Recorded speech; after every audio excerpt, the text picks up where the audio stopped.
This episode of Horror Movie Talk is brought to you by BetterGetHelp.com.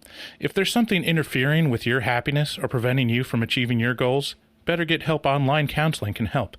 They offer licensed professional counselors who are specialized in issues like depression, anxiety, relationships, trauma, anger, rage, seething hatred, family conflicts, hallucinations, LGBTQ matters, grief, homicidal psychopathy, and more.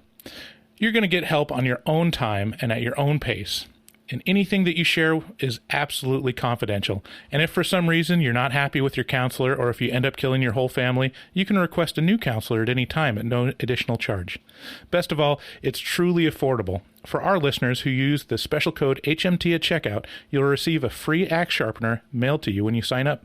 So get started today. That's BetterGetHelp.com.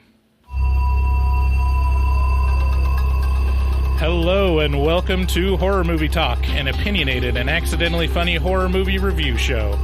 Your panel of expert hosts each week are Dr. Bryce Hansen, who holds a PhD in spookology, and Professor David Day, the foremost expert on scare no-nos. New theatrical releases always get priority, but we also review older horror movies, both good and horrible. I'm Bryce Hansen. And I'm David Day. And we have a special guest today, our friend Aaron Hansen. Our friend Aaron. How are you doing, Aaron? Doing good. Thanks for having me. How dare you?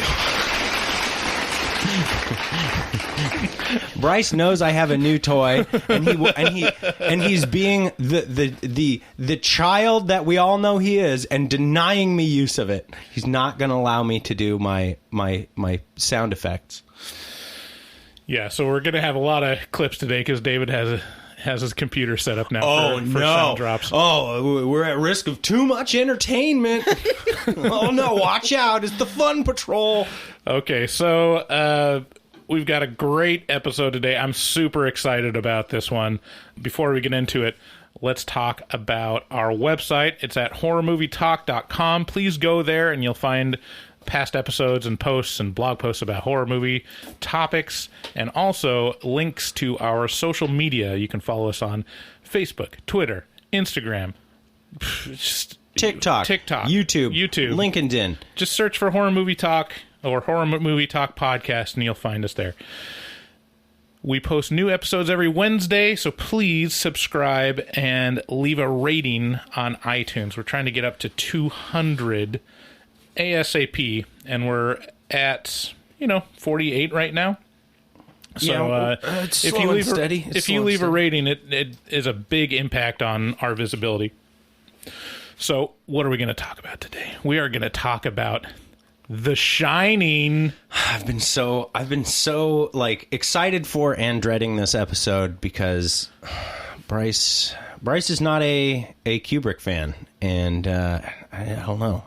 I'm just worried. I'm just worried about how this will go. Don't worry. Okay. We'll start out giving a brief review and our score for the movie. We score on a scale of 1 to 10, 1 being a miserable dredge where it makes you angry, 5 being an average film that hits all the expected marks, and 10 being so good it transcends genre boundaries. After we give our score, we'll get into spoilers and take a deeper dive into what we liked and hated about the film. It's The Shining, so if you're worried about spoilers, yeah, I mean, you really should have. Why are you listening to this show? You should have watched it by now. Right. It's been 40 years. What kind of pathetic person hasn't seen The Shining yet? I mean, no one in this room. Right. Yeah. We've all seen The Shining. Yeah. Later, we'll be doing a couple special bits. I'm really excited about this one. We're going to do It Came From Social Media, where we'll read a couple comments from our social media feeds and people reaching out to us. And then, yes, it returns. Horror or Porno. Yay! Hooray! The last time we played this, Aaron was also a special guest on the show. It was for the Ready or Not show. You've done this on purpose. There's one of two things happening. Either I mean, either the porno is following Aaron around or she's bringing it here with her. This is the only. That is not the case. This is just basically the only thing that gets us in the mood anymore. Is if we do horror movie, horror or porno on the podcast. Yeah, you got to listen to those. It's really necessary for our relationship at this point. Those screams and suffering, and then you're just like, oh, it's time to go. So if you've never listened to horror or porno, the game before, buckle up. And we definitely earn our not safe for work connotation. Yeah, this is a great game. I'm very excited now. You just do it when I'm on so that, I can't recommend it to any of my friends. Uh-huh. Yeah, exactly. Well, I don't know. Maybe. You can still recommend. Yeah, see, that's one of the problems with me sharing the podcast with my network on Facebook, because it's all just chock full of Mormons. It's like, I've got like 500 friends that are Mormon and like three that are not. You say that like it's a problem, but Utah has the biggest porn usage of any state in all of the United States. Is that true? That is 100% true, according to Pornhub statistics. Interesting. Yeah. So this week we watched The Shining, and it's pretty good. Whoa. Whoa. Wait, what? Really? Here's the trailer. I don't suppose they told you anything in Denver about the tragedy we had up here during the winter of 1970? Well, a man named Charles Grady is the winter caretaker. And he came up here with his wife and two little girls, I think about 8 and 10. From what I've been told, he seemed like a completely normal individual. But at some point during the winter, he must have suffered some kind of a complete mental breakdown. He ran amok and killed his family with an axe. You can rest assured, Mr. Ullman, that's not going to happen with me. Mom? Yeah? Do you really want to go and live in that hotel for the winter? Sure I do. It'll be lots of fun. Yeah, I guess so. For some people, solitude and isolation can of itself become a problem.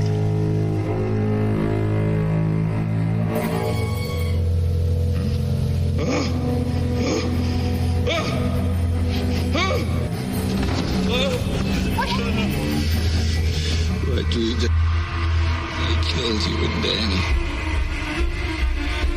You did this to me. Didn't you? How could you? How could you?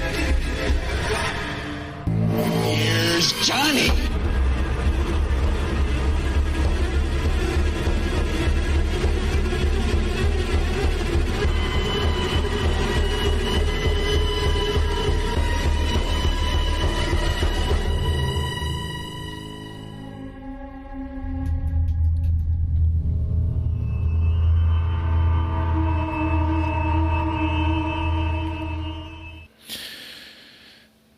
The Shining is available to rent on most streaming platforms, but if you're a horror movie fan, you should probably have this on DVD lying around anyways.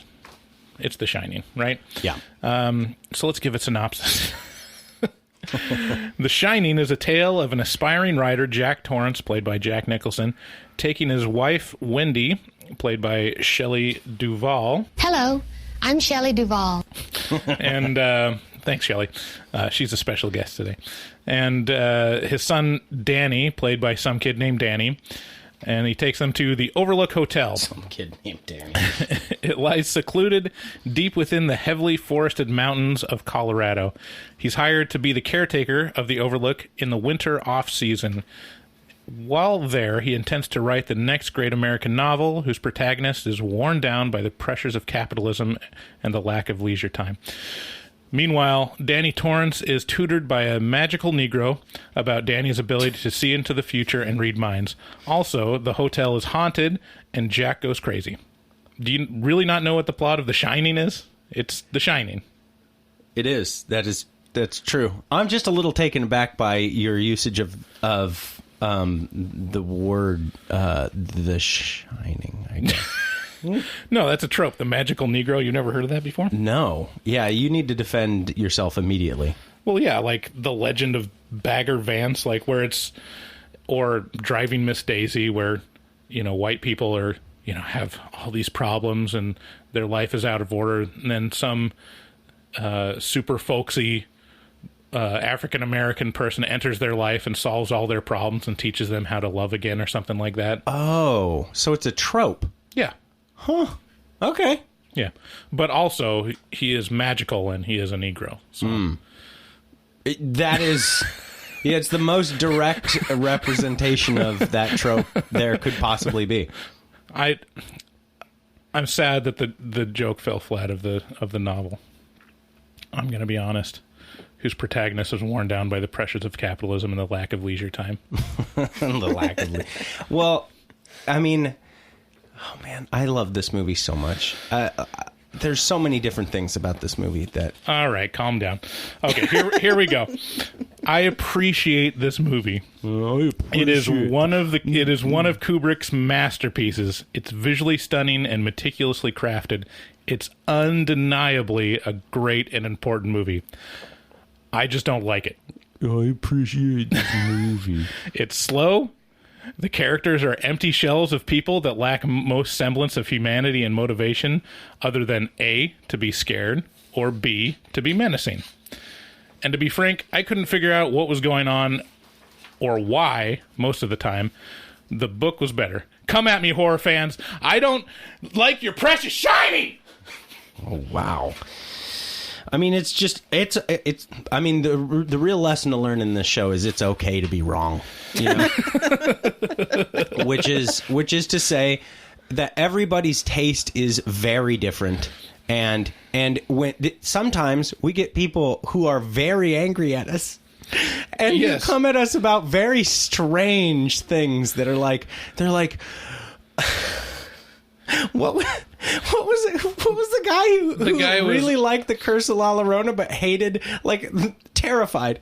Yeah. He's like, Terrified is an objectively terrible movie, but The Curse of La Llorona, though, wow, well, every itch on my body was scratched. I was like, okay, you fucking lunatic. He was really concerned for people that would listen to our show and take our advice and not see The Curse of La Llorona. That he thought like we were leading people away from really great horror movies, which is fair. He's got a different taste than us. Yeah, he's like you. He's just like you. I liked watching like Siskel and Ebert back in the day, and I always disagreed with them. You always disagreed with both of them? Like a lot of the time. I would usually disagree with critics when I was growing up. Yeah. So, I mean, I don't feel bad about it, but when it gets to vitriol, when they're like, these guys are fucking idiots. How dare they not like Curse of La Llorona? That's just so telling of them, I mean, it's just a taste thing. Yeah, it's just a taste thing. So anyways, The Shining is terrible. Holy shit, wait. What did you give it? Oh, yeah, we gotta give the score. I give it an 8 out of 10. Fight me. That's not terrible. Yeah, that doesn't sound like someone. No, who I mean hates it's a good movie. It's it's a classic. It's visually stunning. It's amazing to watch in terms of filmmaking and craft, but storytelling leaves much to be desired, in my opinion. So this movie, I feel like this movie's responsible for my taste in horror. Yeah, it's hugely influential too. And I watched it when I was very young. It may have been the first horror movie I ever saw. And there was so much about it that was mysterious and vague, and that in and of itself was creepy to me, and not only creepy but like titillating. Like it made me think about it all the it made me like go, oh, what was that? What was that? What was that? And so you go back to the movie hoping that you get something more from it, and each time you would, but it would still be mysterious and clinical and cold and weird, and it's what I love now. It's almost like it it recreates that feeling of when you're a kid and you're seeing something that's inappropriate and you just cannot process it or understand it. Exactly. Even as an adult. It's exactly that. You watch it and you're like, I don't understand what's going on at all.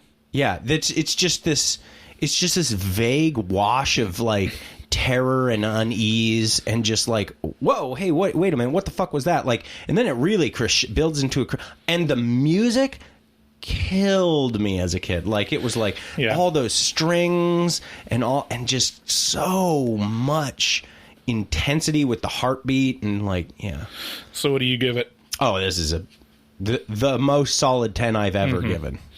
Aaron? Well, let's preface this. This is the first time you've seen The Shining? we just watched it 3 days ago. Yeah, 3 days ago. I had never seen it before. I mean, I've seen clips and you couldn't parodies, escape and but I've never seen it start to finish. But yeah, it was. I mean, I can see why it's beloved by so many people, and at the same time, there were a couple moments story-wise that I kind of shook my head and was like, well, that was abrupt, and there was no really lead-in to it other than foreshadowing like an hour previous. But I don't know. I'd say filmmaking-wise brings it up a notch for me, just the mastery of it. So I'd probably say 9 out of 10, 9 being the reflection of like I feel like there should be a clear like story that that you should at least even if you don't understand what's happening, you should understand the characters' motivations for what's happening, or you understand their motivations but you don't understand what's happening, and I don't think either one of those things occurred. Yeah, and we should also mention that for those of you who haven't listened to Erin, she's been on a few episodes. I think you were on Hereditary and then also Ready or Not. Yeah, Hereditary was just like a special interview. She wasn't in on the regular podcast most of it. And Erin is, of course, Bryce's wife, and she is not a big horror fan at all. No. So it's like pulling teeth getting her to watch a horror movie. So the context of getting her to watch The Shining was that she saw a trailer starring the dreamy Ewan McGregor, and she was like, well, I got to see Dr. Sleep, so I want to see that, which is on the face just completely shocking to me. I had to just drag her to see Interview with a Vampire. Like, that is the level of discomfort. Wait. Wasn't that movie released in 1994? Yeah. Oh, wait. Yeah, I was a kid. She just really dislikes horror movies. You took Erin to see Interview with the Vampire? Make her watch it. Oh, okay. Not you said drag her too, so I was like, what? Right. Have you guys drag her to the living room? Boyfriend, girlfriend forever? No. What was the... So anyways, the context was she wanted to see Dr. Sleep, and she felt like she needed to see The Shining to understand it, which you don't, but I definitely jumped at the opportunity to get her to watch The Shining so she could be on the episode today. Yeah, in terms of just being scared or feeling worried and that kind of thing, as someone who's not really a horror movie fan, how did The Shining hit you?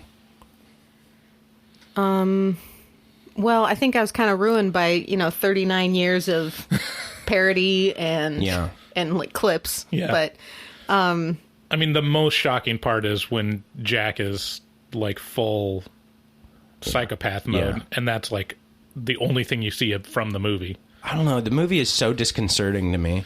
It's like I don't know. There's something so strange about a little kid riding around in a big empty hotel, and then he like stops, and then the blood gets off the elevator, and you're like, what the fuck was that? No, it was definitely disturbing, and I think it was more, instead of frightening, it was more just disturbing and uneasiness. Unsettling, and then seeing I won't say a descent into madness, because it was a hard left into madness. But just seeing like the setup for it, and then the super weird sex scene with the dead person, or almost sex scene, I should say. And then, I don't know, it just seemed like Make out. and then we'll talk about it later. Yeah, but it wasn't frightening. Yeah, I mean, she did really well. Yeah, it's not a movie that a non-horror movie person would hate, because it's pretty. Well, here's the it's thing. pretty tame compared to Hereditary. Here's the thing, though. Aaron has always done well.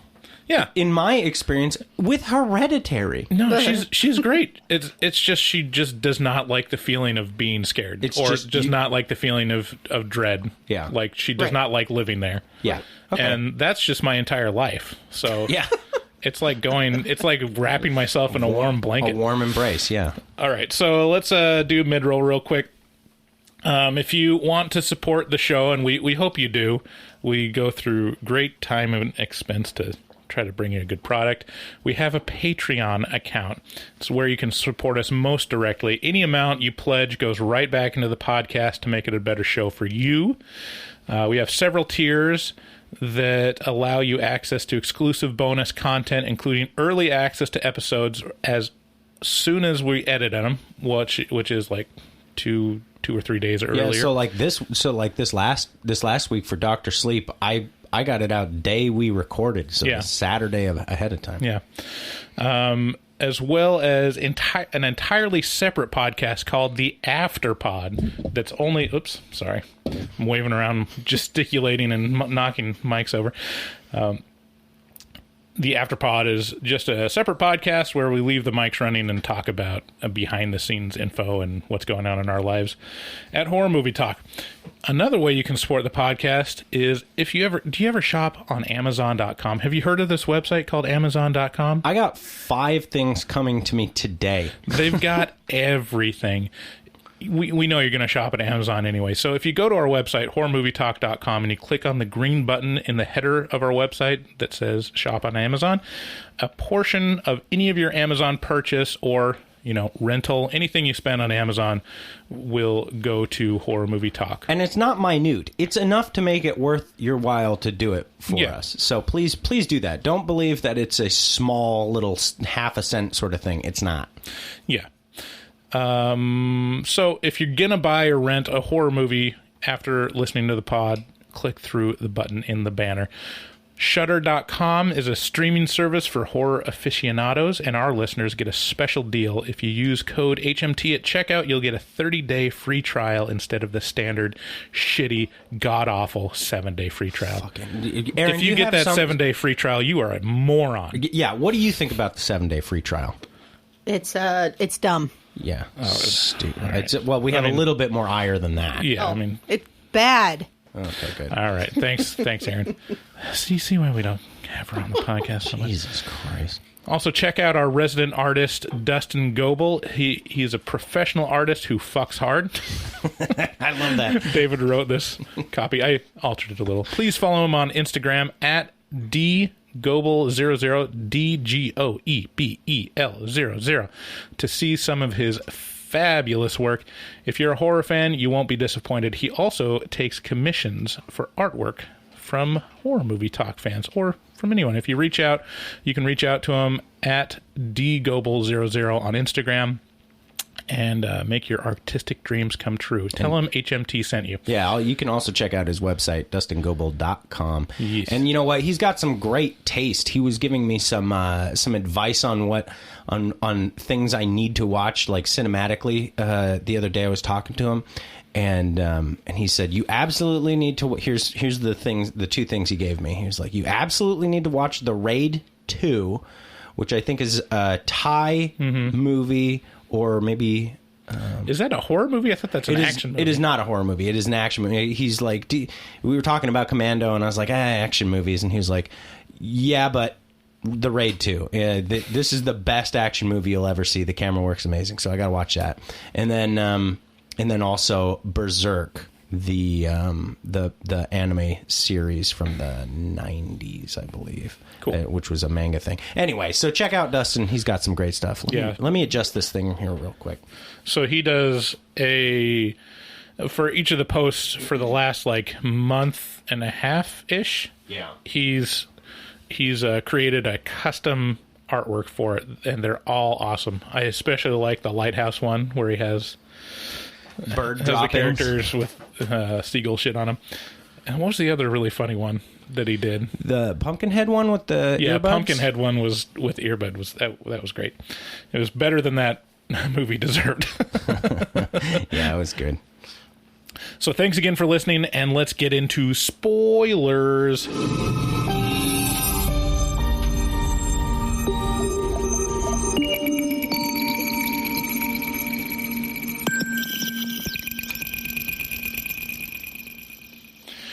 First of all, we just watched Dr. Sleep 2. So that's the context of this whole thing, is that Dr. Sleep was coming out. We wanted to do Shining before it. We usually do, the source material, like the original movie if there's a remake coming out, or the original if there's a sequel coming out. And we lucked out, and there was a week advance screening for Dr. Sleep, so now we're doing The Shining. Yeah. Not that you care about any of this information, but that's what it is. So let's talk about first I guess only I will be able to talk about this, but the movie versus the book for The Shining. Yeah. And we can even talk about the book versus the movie Dr. Sleep, because there's a lot of crossover that's interesting for people that are going to Dr. Sleep this week, or next week or whatever. So the main difference is I think The Shining is like Stephen King's best-selling work. Yeah, I think it's the one thing that got him. No, I guess the Carrie probably got him the most attention. I think that was the first, like, really big one. Yeah, and then maybe. The Shining. Yeah, maybe, but I think The Shining is his number one book. Yeah, ever. And I'll tell you, after I watched the movie, I watched the movie as the first time as an adult, so I was in my 20s at least, and I was kind of underwhelmed, or just like it's one of those things where you get told something's so important over and over again that when you watch it, it can never live up to it. But mostly I was confused. Yeah. And that's like the taste it left in my mouth. And then I listened to the audiobook of The Shining, and it filled in all of the gaps. I was like, oh. Yeah. It made me see the movie in a different light. And I started understanding that Stanley Kubrick was telling his very own story. He was telling his very own story, but also telling it in like the vibe of it. Yeah. Like he's telling the story of seclusion and claustrophobia and insanity. With vibe. With vibe and visuals, but none of like the establishing story. Yeah. It's the same reason why I could never understand. I still don't understand what the end of 2001 is supposed to mean. I fucking love 2001. It's just, he's a visual artist, but he doesn't necessarily tie it to a story or like conveying information other than look at how cool this looks. Look and listen. Like, it's all look and listen stuff. Yeah, so watching The Shining and listening to you describe like how the book fills in gaps, like reminded me of reading 2001: A Space Odyssey. I think it was in 7th grade, and then watching the movie after. Like, we read it in our science class, and you read The Shining? No, 2001. 2001. I apologize. And what? And still what? Well, it was okay. The teacher, like, I walk in on parent orientation night, and the whatever orientation night, and he's got like various versions of the Enterprise models hanging from the ceiling, and Star Trek: The Next Generation is playing because it's 6:00 and it's on the TV. So anyway, so this is all coming into focus. Yeah. So we read 2001, and then we watched the movie, and even like at that time when we were discussing the book, he talked about how Kubrick was not necessarily making an adaptation. Right. He was making a companion to the book. So I kind of feel like maybe that's what he was like maybe doing. Maybe he was making a companion to The Shining, the book, but also I guess he changed it a lot to make it his own. Yeah, there's definitely... So I think probably one of the best people to explain this is Stephen King himself. I have a clip of Stephen King. I don't know if you know this or not, but Stephen King hates this movie.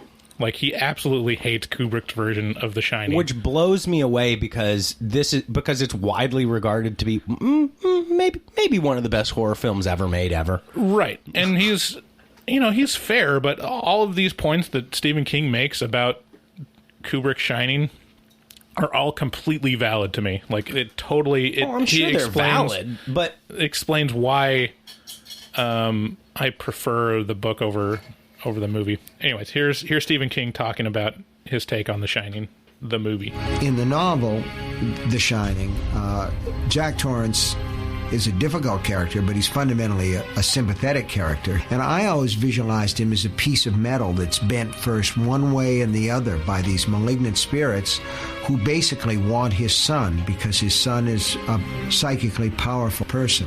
So I saw these all as warm characters that were being threatened by forces from without, from ghosts, from real supernatural creatures. And the film is extremely cold.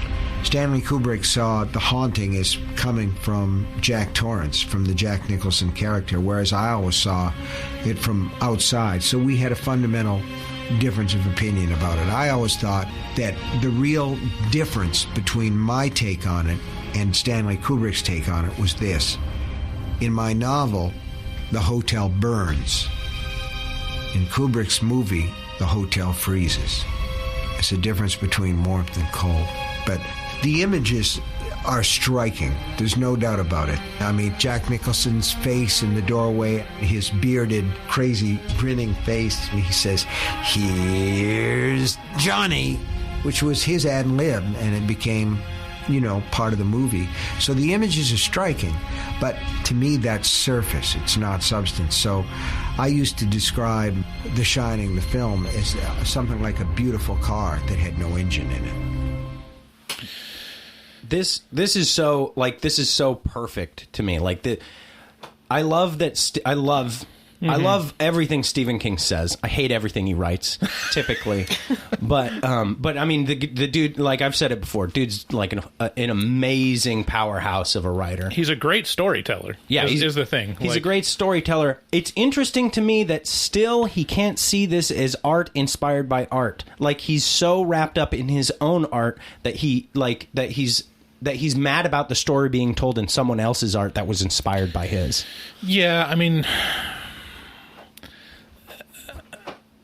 yes, but it has the only problem is it has the name The Shining. It's one of the most important books for him personally, probably because not just because it's one of the best selling, but also it's a pretty personal tale about alcoholism, and being a writer and basically being on the edge of insanity because of, disease and outside, forces, supposedly.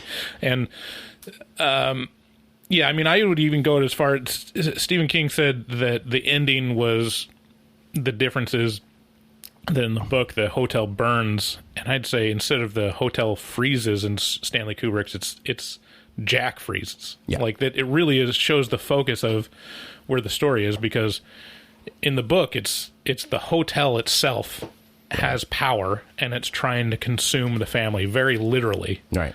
And in the movie, it's all about Jack Torrance and his inner demons, and then in the end, it shows him dying, and in the book, it's the hotel dying.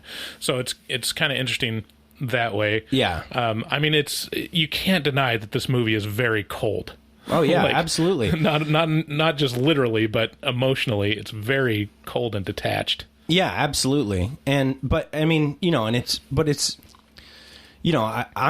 an adult child of an alcoholic, and I experienced alcoholism as a child, and I know that everybody, and I've talked to many kids or people who have also gone through that, and everyone's experience is so similar, but also so different, and it's all, and I mean, maybe that's just, maybe it just speaks to, maybe Kubrick's experience with alcoholism was very different than King's. I'm sure it was, because they're very different people. Yeah. But, I mean, it was, even the alcoholism is a much bigger part in the book. Like, it's a main story point that, it's a source for the reason for why he is watching the Overlook Hotel, because he got fired from his teaching job for like lashing out at a student. There is less alcohol in the movie than well, and it also explains it in the book. There's no alcohol. Like, he's not consuming alcohol, but he's acting like he is, because the hotel is basically getting him drunk off of its power. So a couple things to talk about, people that are interested in what's the difference between the book and the movie, The Shining and Dr. Sleep. I can talk about it briefly together, because I've listened to the audiobook for both and I've watched both now. The main differences are, in The Shining, Tony, and this is one of the really confusing parts for me when I first watch it, like, what exactly is Tony? Is it something possessing Danny, or is it Danny's subconscious, or where? It was my impression, just from watching the movie, that it was the shine within Danny. Yeah. In the book, it's much more specific. Tony is an actual spirit that communicates with Danny. So it's an imaginary friend that is apart from Danny, and Danny can see and talk with, and that's how it works. Okay. And then in the movie, it's like, what? It's Danny talking in a different voice, and it's like he's make-believing. It's like he's doing a puppet show. It's like he's fucked up to begin with. So it's not detached from Danny at all. Right. It is Danny. So it's somehow integrated into Danny, but really it's supposed to be his imaginary friend that's actually a ghost. Another one. This is probably a good choice on Stanley Kubrick's part. A big part in the novel was these hedge animals. There was no hedge maze, but there was these hedge animals out in the front, and the hedge animals attacked. Oh dear! And it was sweetie. The biggest part of menace was these hedge animals. Well, it was really creepy in the book. Like, it was used to great effect in that they'd be like, did that hedge animal just move? Did it just start looking at me? Are you talking about like topiaries or like bushes? Or? Yeah. Okay. And I'm sorry, topiaries. She just listened to Dr. Sleep, and she put me on blast for calling her out for saying Ewan's name. Ewan and her audiobook. Ewing is what he prefers to be called. Yeah. She's so giving me the stare. It's okay. It's not your fault. You and your fucking buddies. It's not your fault being Scottish and Norwegian. Mm-hmm. Us, Welsh and Irish and British, like, we know what's up. Hey, I am Welsh. You're I am snooty, Welsh, Irish, Scottish, English. I'm all that, and I just say Ewing. Yeah, you in that you're snooty and condescending. And, a spotted tea for the missus. Fresh to drink, governor. That's Aaron. Yeah. And then I'm like, I got nothing. The other change is, we've already explained, the hotel burns at the end of the book, The Shining, which is difficult because in Dr. Sleep, the movie, you have to adapt a source where the hotel doesn't exist. Well, the hotel still exists in the movie Dr. Sleep. And then the other main difference is Dick Hallorann survives in the book, and in the movie he's murdered. So if you're Mike Flanagan adapting Dr. Sleep, and Dr. Sleep the book exists in a world that Dick Hallorann is still alive and mentoring Danny, and the Overlook Hotel no longer exists. Right. It gives you some interesting. But I thought they dealt with it really well. I mean, you would not be able to notice that anything was out of place the way he handled Dick Hallorann and the hotel. And I think the hotel in Dr. Sleep was very satisfying in the ending. And basically, if you know the books, you see that the ending of Dr. Sleep, the movie, is basically the same as the end of The Shining, the book. Yeah, right. Yeah, it's not... being left with The Shining, Kubrick's Shining, and then having to do a Dr. Sleep movie would not be terribly hard, because they did leave the hotel intact, and so now you can just have an intact hotel to go to and be spooked out in. And then blow up. Yeah. Okay, so that's enough about the books and the movies. Jack Nicholson is 100% Jack Nicholson in this movie. He's like full Jack Nicholson. Oh, yeah. Makes it It's so glorious. much creepier. I know, right? I really love. Oh, I was going to share this later, but I'll jump the gun and just share this clip about. This is what Ari Aster says about The Shining, which is an interesting take. He mentioned specifically about Jack the character too, which I agree with. As far as atmosphere is concerned, like The Shining was a big one. Although I think The Shining is almost more of it works almost for me more as a comedy than it does a horror film. Yeah. What's up, Doc? Because you got Jack Nicholson and he's like crazy from the beginning before they even get up to the hotel. Like he's ready to kill his family well before he even gets the job. You've always been the caretaker. And then you have like the titles slamming in like Monday and it's like Wednesday. He's gone totally insane like 3 days in. It was important to me to sort of sustain this doom-laden tone where you know something awful is coming. So yeah, he is wrong. It does not happen in 3 days, but yeah, it's right. In the movie it jumps forward a month and it's basically the same, and then Jack goes insane within like 3 days. Yeah. But I agree with him. Like if you watch Jack on the car ride to the Overlook, he's basically like, I want to take this fucking car off the road. I'm going to kill everybody here. Yeah, when you look at Jack Nicholson, you just always assume that he's insane and a psychopath. On the surface, or at least just supremely sarcastic. Right. He gives off the vibe of like, I get fucked every night. You know? Like, and twice on Sundays. And it like just and it's like ominous, you know? He's just he's got it's like super straight Tom Cruise. You know? What are you insinuating? I don't know. They both have this weird, strong I can't energy. think of anything more straight than Tom Cruise. My apologies. Have you ever seen Risky Business? So, Shelley Duvall is the weirdest proportioned human being ever. Hey, you be nice to poor Shelley. She's a Hello, I'm Shelley Duvall. Hello. Oh, I forgot she was here. Sorry, Shelley. Yeah, Shelley Duvall she's great in this. She's in terms of the character existing solely to look terrified. I can't think of anyone better than Shelley Duvall, and apparently Kubrick borderline tortured her. Yeah, he tortured her to get those reactions on the set of this movie to make her to basically give her PTSD. Yeah, not cool. There's a few shining moments in this, no pun intended, for me, and one of them is Shelley Duvall when she's talking with the child psychiatrist. No, it's the pediatrician that comes to check on him. Pediatrician or whatever. So there's just two moments that I can point to where humans act like human people in this movie. One is Shelley Duvall talking to the pediatrician, and two is when Dick Halloran is talking to Danny. Yeah, when he's sitting with him with the ice cream. He's like, "Look, kid, what's up?"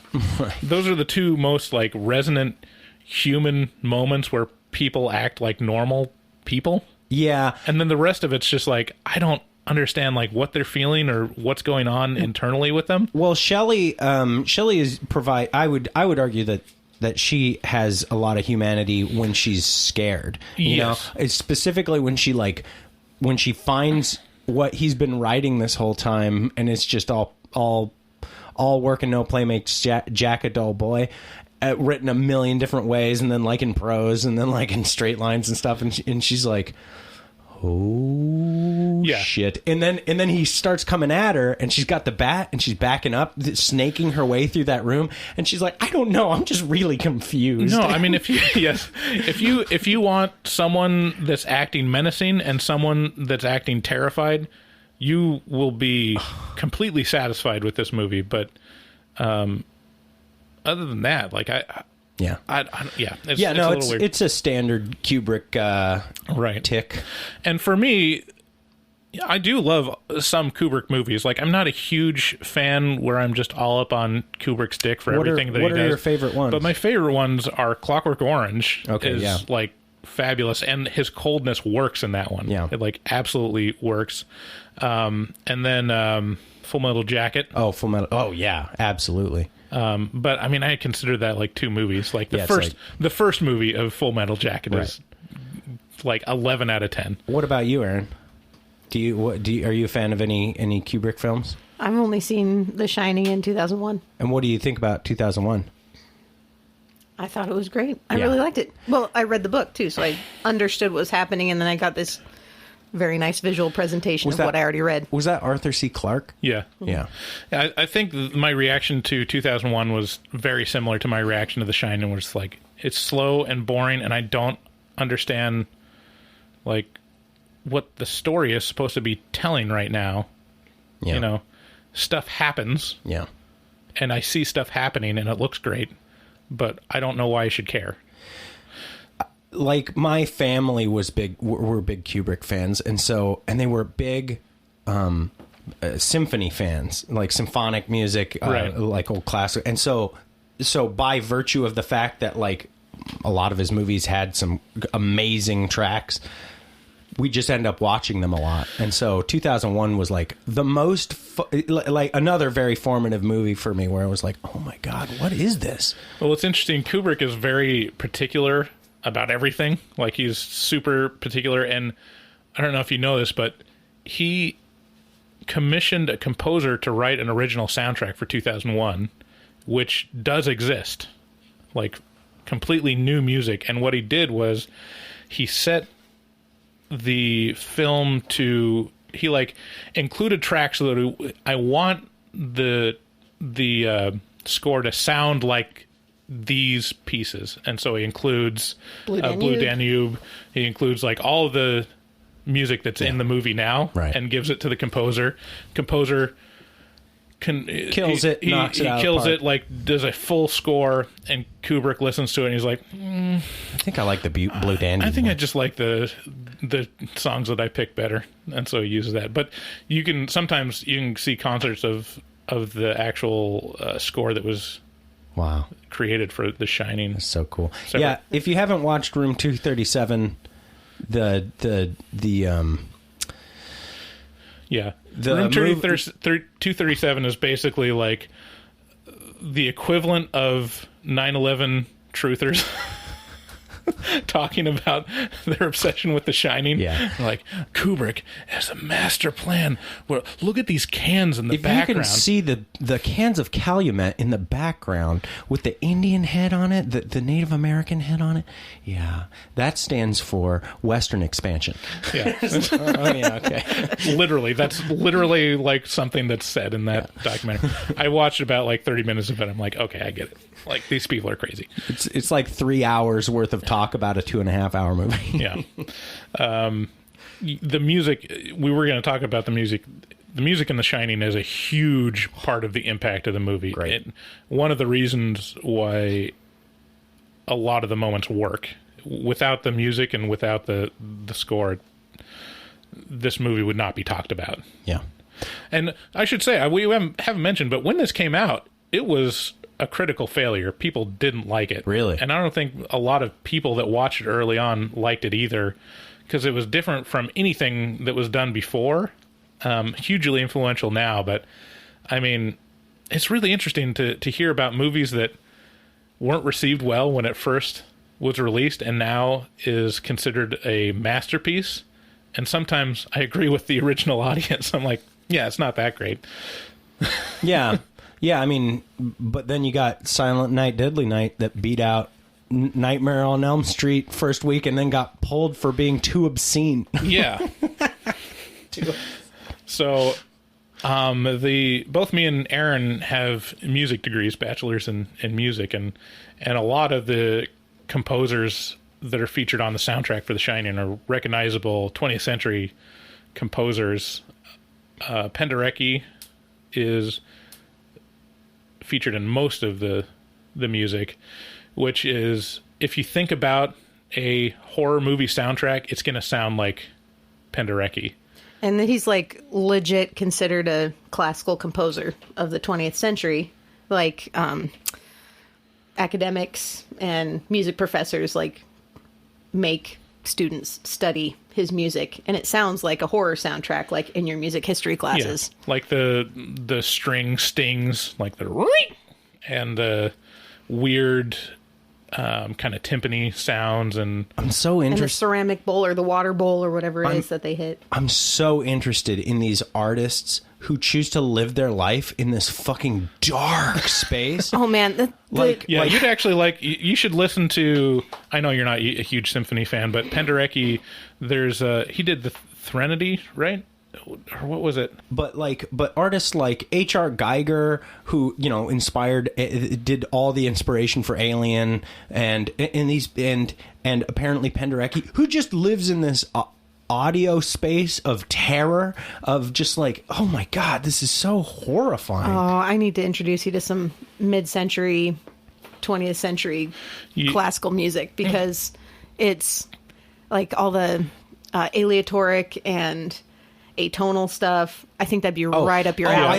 I love like Scott. Have you listened to any like Scott Walker's solo career? Oh my god, it's terrifying. There's pieces where it sounds like wet meat dripping. And what it is it's him. He has a holding wet meat and it's dripping. If you haven't seen 30th Century Man, it's a documentary about Scott Walker. He died this year, and he for this set to make this sound, he got like this slab, this half of a pig, and he just was punching it. He was just punching it next to a nice microphone. So the Penderecki piece that I really like is Threnody to the Victims of Hiroshima. Oof. Symphony number 3. That's a really good one. That's Jesus, as you can imagine, yeah, haunting. Yeah. Some other composers that we found, there was Bartok, Ligeti, and Liggity Berlioz. Split. And Berlioz, the producer of the dreaded Liggity Split. Well, okay, so the very first thing you hear in The Shining is the Dies Irae theme. That dun dun dun dun dun dun dun dun. That is old. That is centuries old. That theme. Wow. And that's like a chant, isn't it? Yeah, it's a chant, and it's literally the day of judgment. Damn. Yeah, so it's intended to frighten the masses and into submission, and Berlioz uses it to kind of evoke satanic kind of dark things in his Dream of the Witch's Sabbath, which if you haven't heard it, you probably have heard at least part of it, but that's the beginning of The Shining when they use the synthesized kind of low brass, low strings combination. Is really effective because it makes kind of like an organ sound almost. It sounds synthesized from an electric organ or something like that. And it's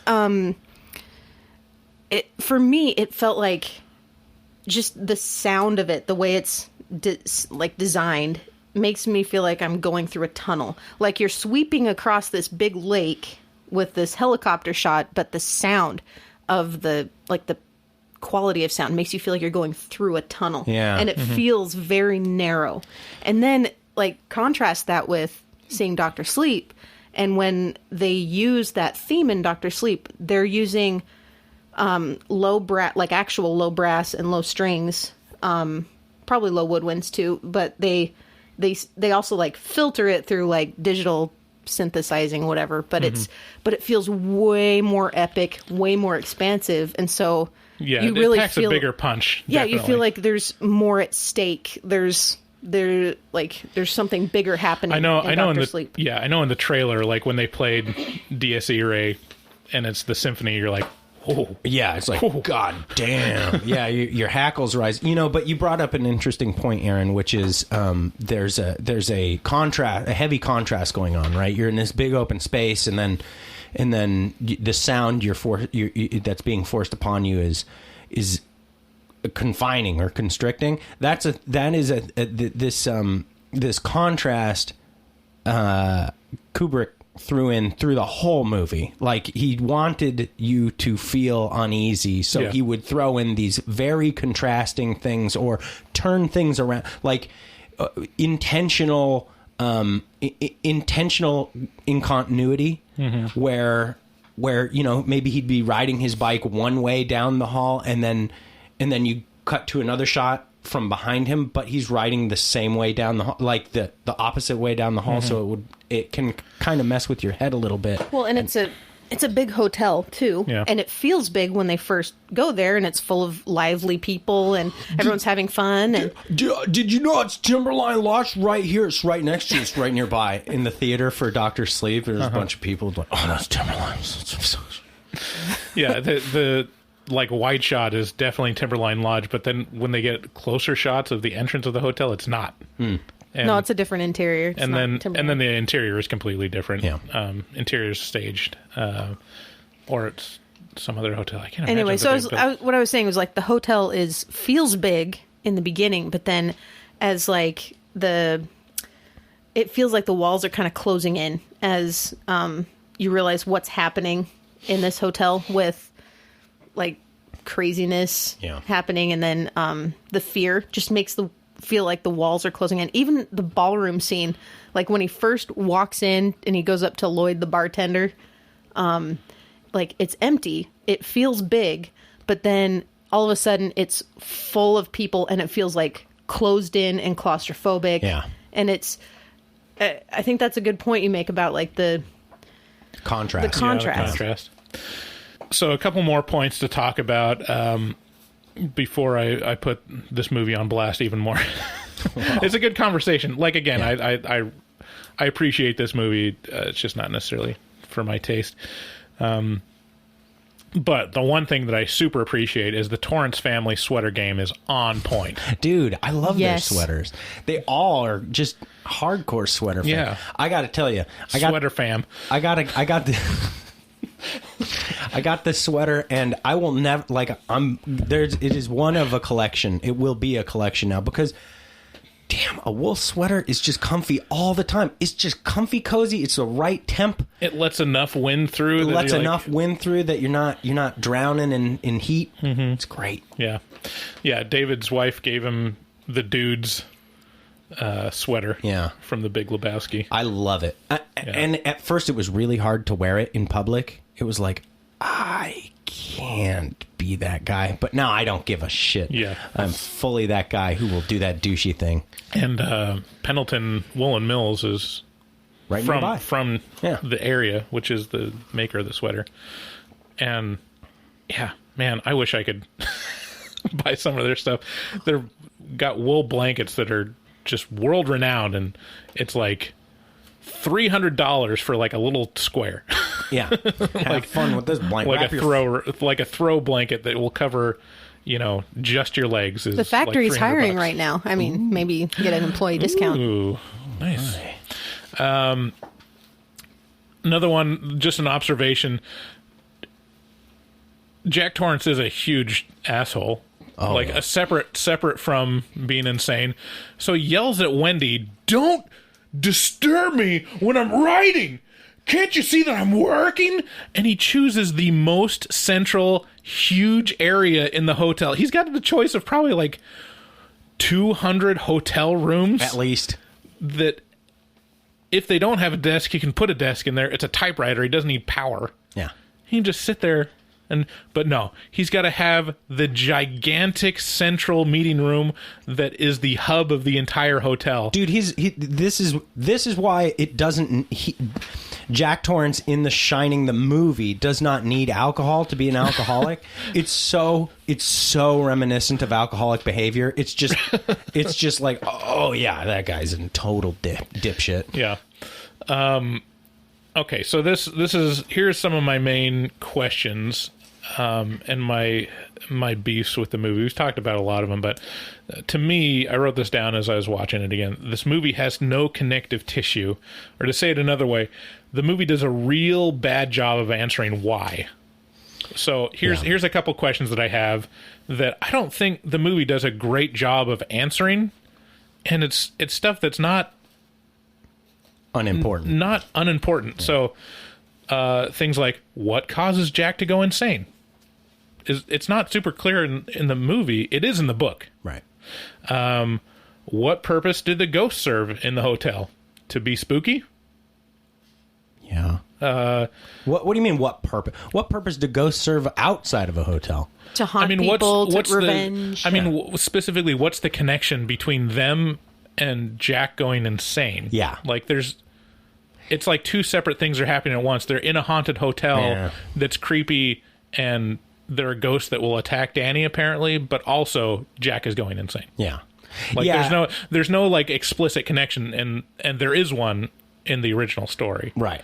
Yeah, so if we listen to Kubrick and that it's, internal, like, then why is Danny seeing him and why are they attacking him? Like, if it's Jack, if Jack is the evil, like, why is Danny... Yeah. Because alcoholism is genetic, people. He's passed down the trait to his child. He's just a dry alcoholic. Yeah, I don't even think Kubrick would say it's internal either. I think he's just not... He's not concerned about the original character and story of the Shining. So what's the other one we talked about? What's up with Tony? Is Danny possessed? Is it Danny subconscious? The sexual stuff? What even is The Shining? Yeah. Why? Yeah. What is... I mean, they explain that. They explain, like, some people shine, some people don't. Yeah. Like, you know how you can read people's mind and see the future? Well, some people can do that and some people don't. So yeah, I thought that was enough of an explanation for The Shining, just for the movie, because it was just like, oh, it's a special thing. He's special and he's special, and they're talking about being special. Right. And that works, but it also has no connection to what happens in the movie, though. Yeah, it's just like, here's what The Shining is. This is what the movie's named after. Yeah.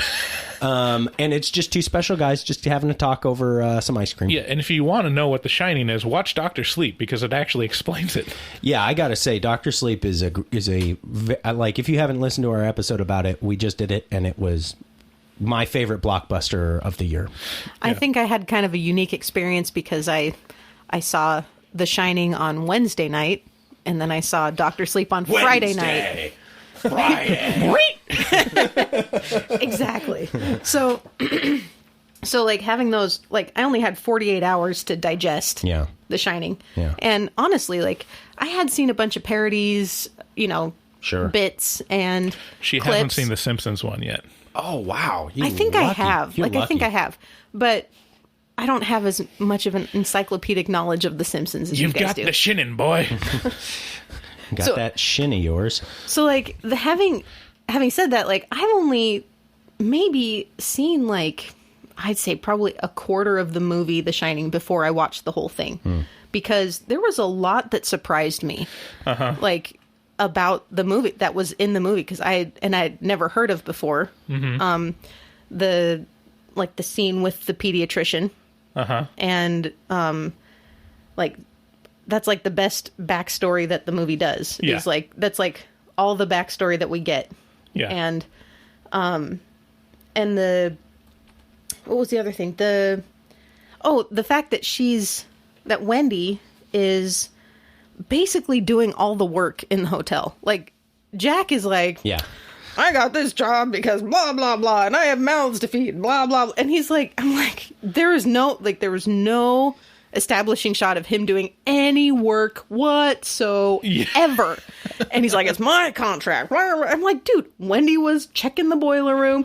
She's like fixing all the food for you. You're really keyed in on it. You're really keyed in on this, Aaron. Yeah, because I mean, like, that's because it's Aaron's life, pretty much. And Jack's just like sitting there at his computer all day long, and then he goes out and sees horror movies with David. And he's like, shut up, Aaron. It's like, I'm working.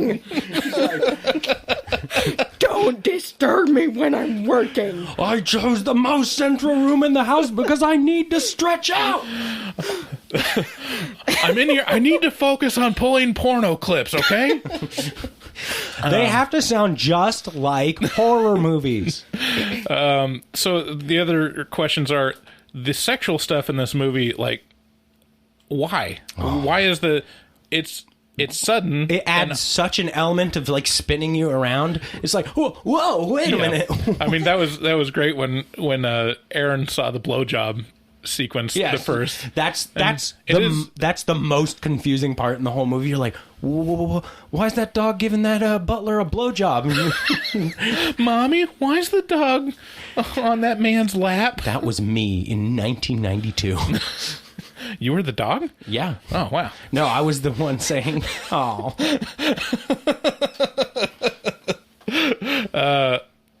So, and Aaron made the point while we were watching it, that was probably a lot more shocking back in early 80s. You know, just having homosexuality on film. I guess you don't... I mean, it could have been a woman in the dog suit. No, it was definitely a man. No. No, it was... Are you telling them that... Are you assigning them a gender? I don't presume to know what dogs identify as, but... He is a canine kin. But that shot, when that happens, like... The first known evidence of furries. Probably not. But, like, watching it in 2019 for the first time, I'm like, oh, so this is like a rager. Like, they're having a great party and people are breaking off into separate rooms and these ghosts like are still keeping the party going, 50, 60 years later. Yeah, Raylan. And like, and then I was thinking about it like, man, in 1980, just the idea of showing any homosexuality on screen would be terrifying to lots of men, especially. Yeah, and that would just be like, oh my gosh, it would just add to the scariness of everything, because homosexuality is so scary. If The Shining was shot in 2019, it'd just be like two girl goes, just like just way too obvious. No, it'd be just like Two Girls, One Cup. Way too obtuse. Yeah, just way too inappropriate and over the top. Instead of like the insinuation of sexuality, it'd be like full-blown ghost. I don't know. People are so desensitized to everything now. Like, I don't know that there's any like sexual thing that they could do that would be shocking. It'd have to be violent. I'm sure there's a few. I know of a few. Yeah. It'd have to be violent. Just close-ups like of the torture scene in... It'd have to be like the torture scene in Dr. Sleep. Yeah. What about that guy? Shocking. What about that guy on the internet who freezes his poop and then puts it in condoms and uses Jesus, Dave. And then uses well, it now I know that exists. And then uses it to pleasure himself. You're welcome. Yeah. And then the last two questions. Why does Dick come back? That's not really explained. It just he's special. He's special. He's got a special connection with Danny. Why does Halloran come back? Yeah. Yeah, Danny shouts at him with his head. Danny's like, ah! And Halloran's sitting there in his bed with his two porn ladies above his bed and above his TV, and he's like, oh shit, that little boy in trouble! And then he's the best. I love Halloran and Scatman Crothers so much in this movie. Yeah, he's a shining moment in the movie. He's great. He's the funnest one to watch. Well, I mean, I guess Jack is the funnest one to watch. Yeah, Jack's crazy. He's just crazy. The last question is, why is Jack in that photo at the end? Yeah, so I mean, I think that implies that he was always here. Like, well, they say that. I mean, they say that, but what does that actually mean? You've always been the caretaker, right? Like, what is...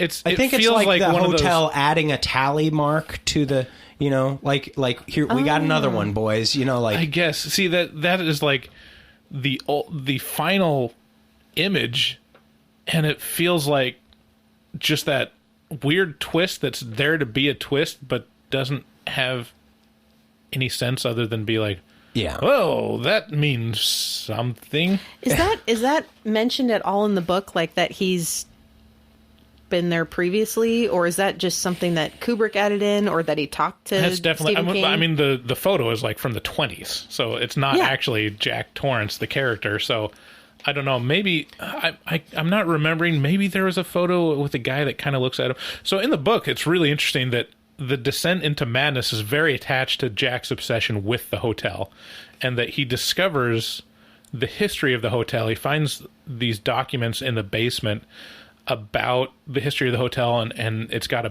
bunch of shady connections with the mob and like money laundering kind of stuff. and he's like, this is what I can write my book about. And he reaches out to the manager or the owner of the hotel and is like, I want to do my book on all the dirty laundry about the Overlook Hotel. And they're like, no, don't do that. Please don't do that. And if you do that, you will suffer consequences, basically. And so a lot of his rage comes from his reaction to that, to his reaction to the man, basically telling him what he can't do. And it expands out from there. And his obsession with the hotel and the history really shows the power that the hotel has over him. So yeah, that's kind of missing from the movie as well. But the one part where it does kind of show the hotel as being an entity and a power of itself is the character of Grady, the butler, when he's talking to Jack in the bathroom, and he's basically pushing Jack to be like, well, you got to do, you know. And that's definitely the personification of the hotel itself. And then the other, great side character. Hey, Alma, come on and waste your family and give you a beer. Well, yeah, that's right, because that butler was Grady, but when the hotel owner or manager or whatever was interviewing him, talked about the murder, the Grady murder. Yeah. He was the caretaker. Yeah, so, and then when he tells Jack, you've always been the caretaker, does that mean that Jack was, 10 years previous, he murdered a family? That's just Grady. He's just doing it. He's just fucking with your head, man. All right. Too many twists. Yeah. And then the other great moment is the bartender. What's his name? Lloyd. Lloyd, the bartender, is great. He's got the greatest dead stare. Yeah. And then that's the other part that kind of tells you that the hotel has a personality, because when he specifically says, it's on the house, is basically saying this is the hotel giving you what you want. Your money's no good here. So, anything else that we want to talk about The Shining? Man, I really. Well, first of all, I don't know. I don't know if there's really a maze. I don't think there is a maze up at Timberline. No. But I would really love to find one of these mazes and do it. Man, that is a 13-foot tall maze. That's amazing. Yeah, and it's all.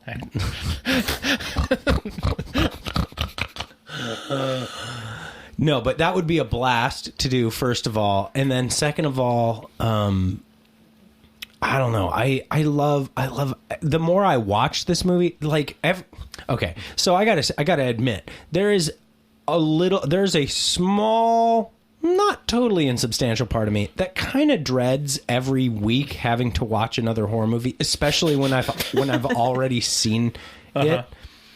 But when I watched The Shining, you've seen it, the miniseries, and part 1 and part 2. Oh, anyway, so yeah, I mean, so there's a part of me that's like, I got to get kind of amped up to do these things. And The Shining was like, I've seen this so many times, but I went back and I watched it, and it was like I got so much more out of it this time. And so I don't know, if you haven't seen The Shining in a while, and you are a fan, then check it out, because man, it's a great winter movie. Yeah, it's a good time to watch it too, since Dr. Sleep's out. Yeah. Watch The Shining and then go see Dr. Sleep. Yeah, it's very good companion pieces, and they're very complementary. The stories in two very different styles, but very good. And Kubrick is my favorite director, maybe of all time. Yeah, Kubrick. Kubler. Okay. So final recommendations. Final recommendations. Who should see this movie? Aaron, everyone. Aaron, you go first. Everyone. Yeah. I mean, it's not only is it, a good horror movie, it's iconic. It's part of the, lexicon of film. You have to see it. Yeah, I agree. It's a must-see for anyone. It's one of Kubrick's masterpieces. It's one of Jack Nicholson's absolute best performances ever. Yeah. And yeah, I mean, it's fantastic filmmaking. You might not love it, but it's worth seeing, definitely. If you listen to Horror Movie Talk regularly and you want to get like a good bead on my opinions on like the things that I enjoy about horror films, this is like a masterclass in it.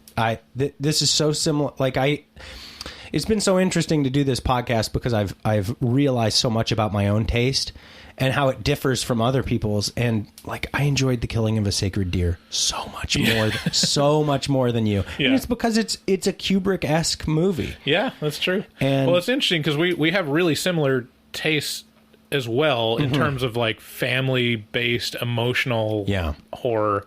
Like, you love that too. I love it. But you love this just as much.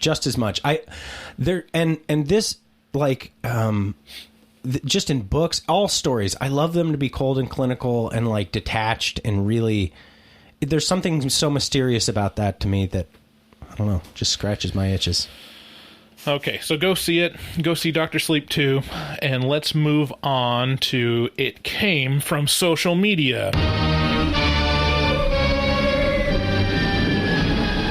Yes, it came from social media. To fill the world with terror, to bring you unforgettable suspense. What was it? Where did it come from? Who were the all-powerful creatures it brought from social media? And what did they want on Earth? So It Came from Social Media is a portion of the podcast that we sometimes dedicate to going over some comments that we've gotten from Facebook, Twitter, Instagram, wherever they're coming in at us. And this is a very special It Came from Social Media because I think we need to maybe make some changes to the podcast going forward. So Stephen M on Facebook just recently. You skipped the first one. What's this for? I know. I'll get to that one. So Stephen M on Facebook, I guess it's a couple days ago, said, just discovered your podcast, only listened to 2 episodes so far, but really enjoying it, particularly the witch episode. It made me want to revisit a film I was totally underwhelmed by. Just one thing. Please stop burping into the mic. It's fucking disgusting. And as I was going, amen, brother. As I was going through the YouTube, there was a comment that I missed from a month ago from Isaiah H. I never saw this either. He said, hot tip in capital letters. If you didn't belch into the mic and slurp drinks like moronic man-children, you might get some extra subscribers. Couldn't get past 2 episodes on Stitcher, and the app doesn't let me express my absolute disgust. Get your shit together. You make all horror movie fans look terrible. Dude, that person, Isaiah, you got some anger issues, buddy, and they're directionless, and you need to take them out on yourself. So this is the level of vitriol that this has created, that he found us on Stitcher, and he wanted to tell us so bad that he had to seek us out on another platform to leave a comment that could fully describe his disgust. And then going way back into olden times, in April 10th, Dana C. on Facebook. We love you, Dana. Yeah, we love Dana, and she was the originator of this concern.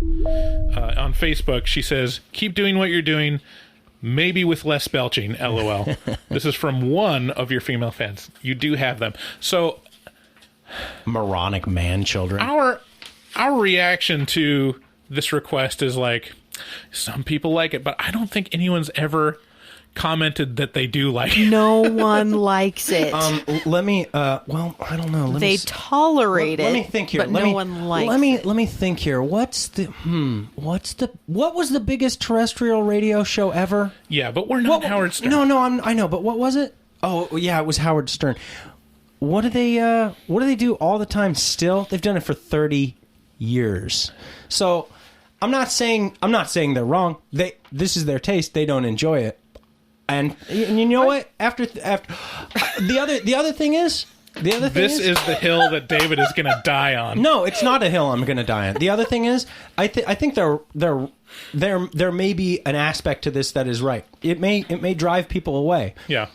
But I mean, the other part is, I mean, if you listen to comments, you're going to have people telling you you're a moronic man-child for providing them with a free piece of something that they don't have to listen to. Yeah, I mean, it's hard not to get your feelings hurt when you are called a moronic man-child when you're trying to provide a free service to people that and try to put in a lot of effort and hours. That's just silly. But I think it's a very valid thing that I think early on I was more concerned about sounds, like drinking, like mouth sounds and like coughing. Sure. And belching into the microphone.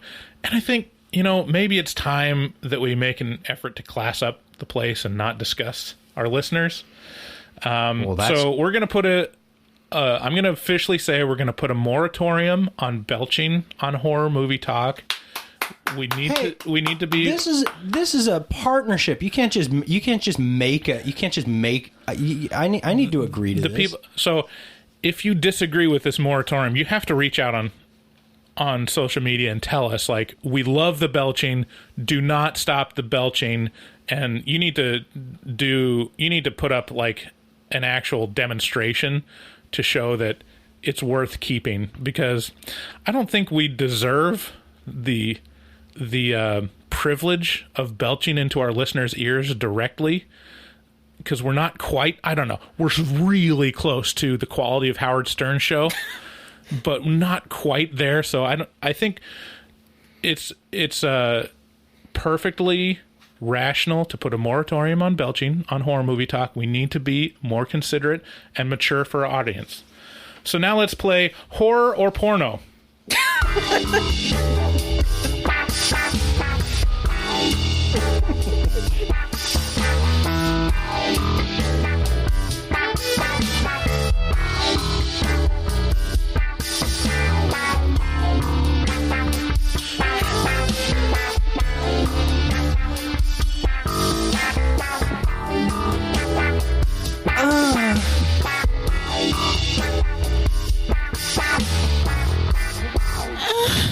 Horror or porno? All right, Horror Porno is a game. Horror Porno is a game where we play clips from horror movies and clips from pornos, and it's surprisingly hard to predict where they came from, because there's lots of squelching sounds, screaming, passion, it's really hard to suss them out. So we played this once on Ready or Not, and it was a real delight. We played it again on Chapter 2. Did we? Uh-huh. Oh, yeah, we did do it twice. Anyways, so since I didn't go to the movie last night, I had an extra, $10 that I was expecting to spend on a ticket, so I decided to buy some music for intro music. I feel like it deserves it. That's a good intro, I gotta say. Can we just get the first 5 seconds of that one more time?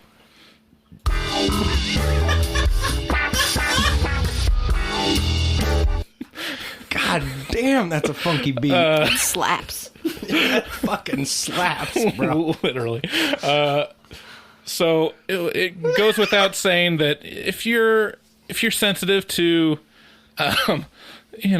sexually explicit sounds, or if you don't have this on headphones or you're at work, maybe turn off this one. But we play. Can I leave? No, you have to participate. David, can you keep score? Okay. So I will play a clip, and you have to tell me if it's from a horror movie or a porno. Right. And extra points if you can guess the title of either. Okay. Extra points if you can guess the title. Yep. So it's 1 point if you guess correctly on the genre, and then it's another point if you actually get the title. Yes, right. Okay, first clip. Are you ready? And Aaron is playing too. Yes. Mm-hmm. Here we go. Clip 1.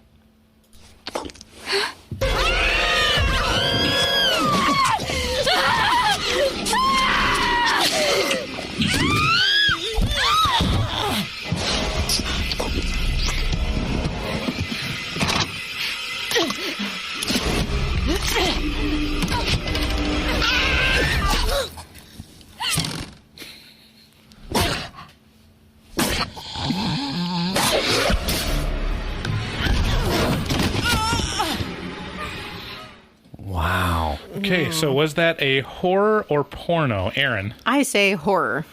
What makes you say that? The screaming, the music. Yeah, sounds like horror to me. All right. Yeah. Okay. I don't have a guess at the title. I don't want to give anything away. David?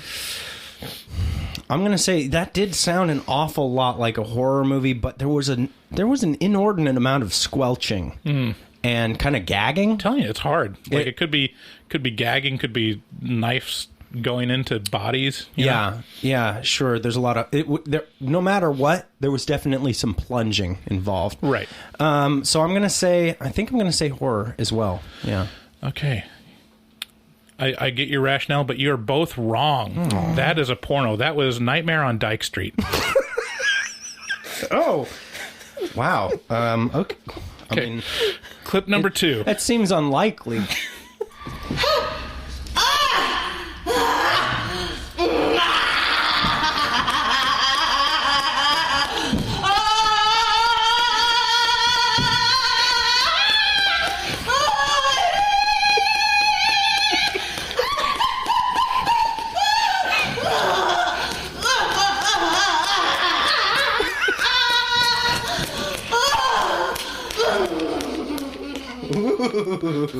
Okay, David, horror or porno, and what's your rationale? I'm really gonna have to go. I think that's definitely a porno movie. Yeah, that's a porno. That sounded like a woman getting hammered. No, it sounded like a woman really, really faking that she was enjoying herself. I mean, regardless, she was getting hammered. Yeah, I mean, see, this just shows you how hard this game, and that was actually a horror movie. What? Yeah, that was Scream. That was Scream? That was Scream. Yeah. I honestly can't say that I remember that part. Well, is there like an opera scene in Scream that I don't remember? That was Drew Barrymore. That was the opening scene. Wow, that was Drew Barrymore. Yeah. Okay. All right. Clip number 3. Tied for nothing. Tied for nothing. Anybody's game. We've got 6 and then a tiebreaker if we need it. So, okay. But you guys aren't doing that great. Let's see if we can turn it around on clip number 3. Okay.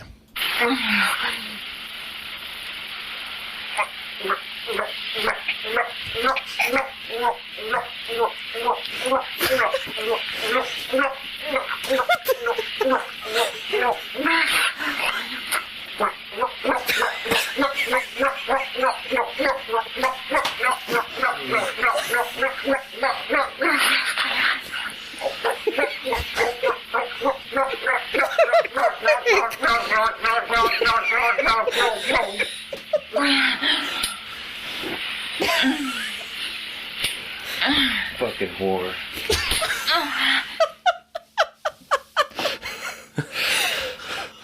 All right, horror or porno? Aaron, what do you think? Oh my gosh. Can you take this seriously for like 5 seconds, Aaron? That's the weirdest thing I've ever heard. That is, especially considering we just saw a squirrel outside the window. That is such a normal thing for me to hear. I gotta say, because you watch a lot of horror movies, right? That's a porn. That's got to be a porn. Okay, David. Okay, now the first thing that comes to mind is porn on this one for sure, because like I said, it comes to my mind a lot. But I think if Aaron and I keep guessing the same, then no one has a chance to pull ahead. Right. So right. I'm going to go against my better judgment and say that's a horror movie. But that's clearly a porno. You think that's a porno? Oh yeah. I do. I think that same thing. But so do you have a guess on the title? Either one of you on the title for that? Yeah. So you're guessing porno. So do you have a guess for the title? I wouldn't even pretend that I could think of something. I guess that could be the Bride of Chucky. Okay. All right. So David gets 1 point. It is a horror movie. That is from The Grudge. There it is. Yeah. Yeah. No, that's those Japanese horrors for you. Yeah. Okay, clip 4. Aaron, you got to catch up. I mean, he's going to win it. Jesus. Why is she doing that? The Thomas is moving. Relax. Oh my God, stop doing that shit! It hurts, bitch!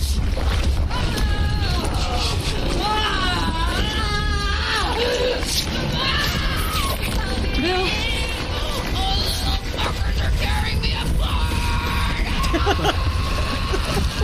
Oh, the bastard led us here.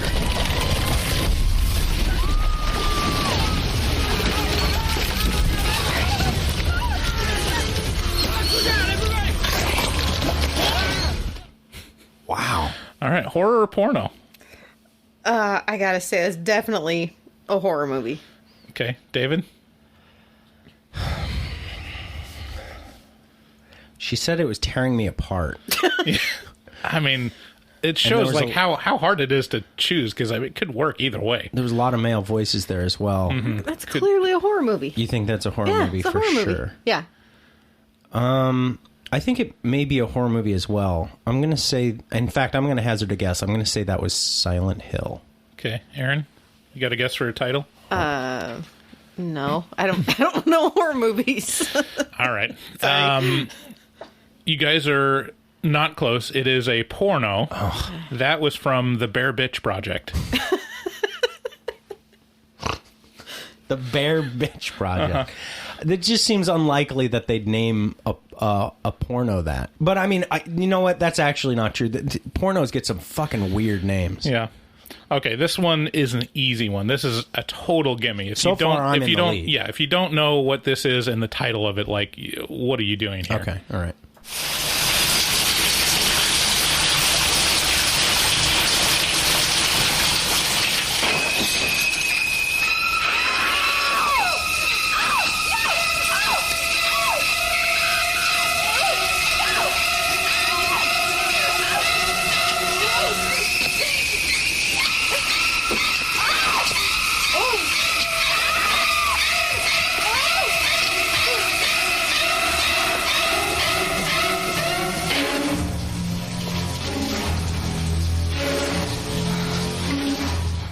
I mean, come on.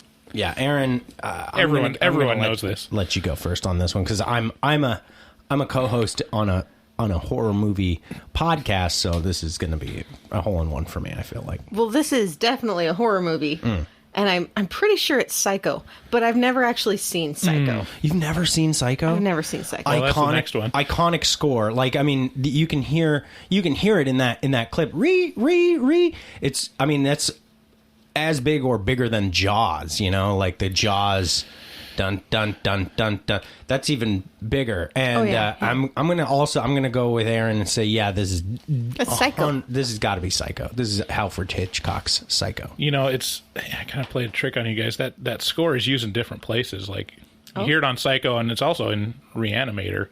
I don't know if you noticed that. But, yeah, but I still thought you guys would have got this. This is like a classic. It's the classic adaptation of Bram Stoker's classic Ejacula. That's a horror movie. This is a porno. Yeah, that's like one of the most... Sorry, it's a porno movie. Yeah. Yeah, it's one of the most famous pornos. And Ejacula? Yeah, like 70s. I gotta see this. It's like Debbie Does Dallas, Deep Throat, and Ejacula. Ejacula right next to that. Right. Have you seen Caligula? Uh-huh. You have? Uh-huh. Oh, man. Wow. When did you see that? Oh, yeah, maybe it's the play on Caligula. I didn't think about that. But Ejacula, it's actually, if you watch the movie, it's based on Caligula. Okay. Wow. Sorry, guys. It's real close. I mean, how many? So where are you at? So you still got one. I got 1 point, and Aaron, man, I really thought you would have had it on Psycho. I thought I had it on Psycho. Okay, so we'll try one last time. Maybe Aaron can tie it. Okay. Oh, Daddy. Oh, I need to come. I need to come on this car, please. I need to come. Oh, please, Daddy, please, Daddy, please. Oh, please, please, please. Come. Oh, fuck.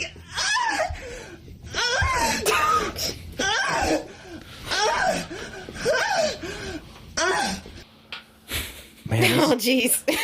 So, horror movie or porno? I got to say this is definitely. I feel like I saw this yesterday. This is definitely a porno. Okay. Yeah. I didn't need that level of You're right. detailed experience. Okay. Well, okay, so for the sake of, because I think I'm finally figuring out this game, Yeah. I'm going to say it's a horror movie. Okay, do you have a guess as to the title?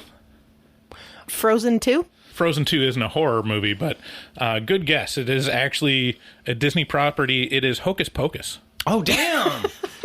Hocus Pocus has... I mean, that doesn't surprise me at all. Wait, I get a point. Yeah. I get a point. Yeah, we're tied up. So that means we're tied. So go ahead, Dave. But Hocus Pocus is commonly confused. Right. I mean, when you just separate out the audio... when you have the visual...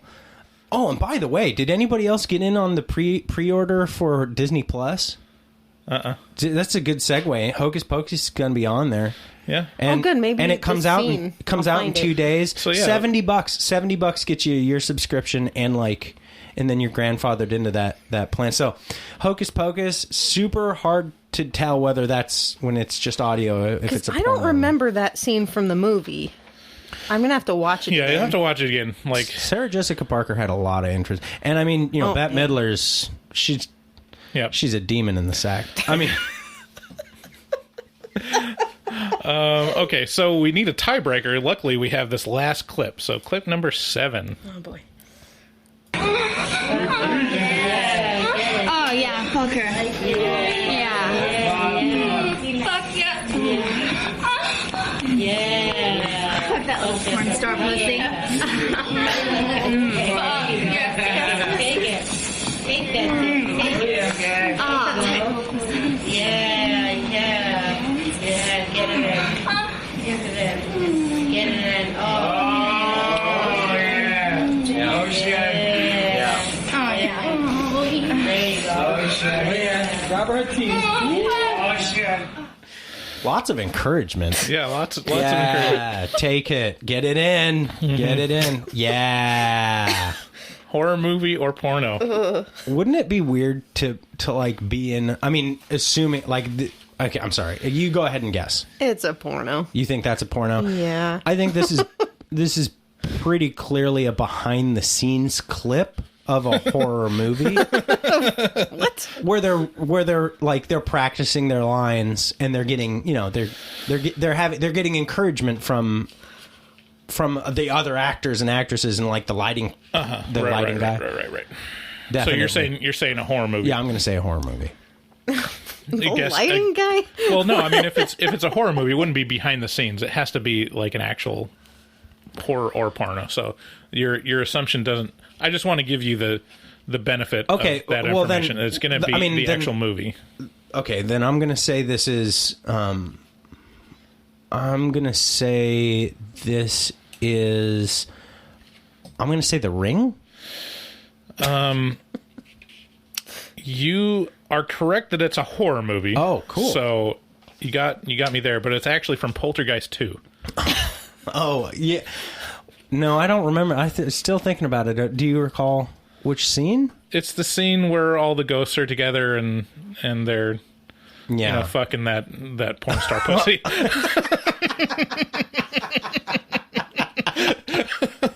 Yeah. No, now I remember that. Okay, so David pulls ahead. David wins horror or porno, which I guess shouldn't surprise anyone. He's an expert at both.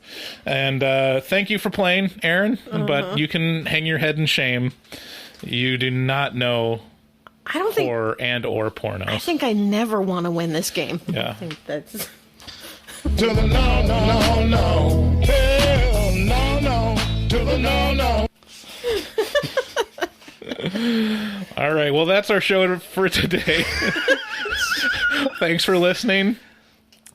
Please share the podcast with a friend. It's pretty much the only way we can keep growing and bring a higher quality show to you, and take the time and effort and the real sacrifice that it takes to do the research for this show.